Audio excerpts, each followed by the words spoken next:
یہ بغداد میں زبیدہ کا مقبرہ ہے، مقبرہ زبیدہ جو خلیفہ ہارون رشید کی اہلیہ تھی، اور دیکھیں کیا حال ہے محلوں میں رہنے والی زبیدہ آج کہاں اور کس بوسیدہ گھر میں سو رہی ہے۔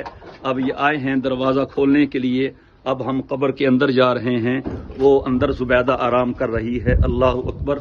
محلات میں سونے والی اور محلات میں رہنے والی یہ اس بوسیدہ گھر میں تنہا تنہا لیٹی ہوئی ہے۔ صدیاں ہو گئی ہیں اور نہ جانے کتنی صدیاں اور ہوگی۔ ساتھ جانے والا میرے دوستو ایمان ہی ہوتا ہے، تقوی ہی ہوتا ہے اور عمل صالح ہی ہوتا ہے جو آدمی کے ساتھ جاتا ہے۔ بہت نیک خاتون تھی، نیک شوہر کی نیک بیوی تھی۔ اللہ تعالی ہماری ماؤں بہنوں بیٹیوں کو بھی ایسے ہی نیک بنائے اور ہمارے مردوں کو بھی ایسا ہی نیک بنائے۔ السلام علیکم ورحمۃ اللہ وبرکاتہ۔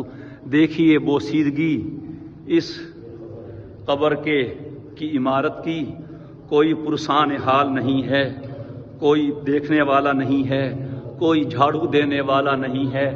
بارش آ کے نشان پڑ گئے ہیں اور یہاں پر نیچے جو صفیں بچھی ہیں ان پر ذرے ہیں مٹی کے، اور گند یہاں پہ رکھا ہوا ہے، اور یہاں کچھ نہیں ہے سوائے اللہ کے نام کے۔ کیا کہا ہے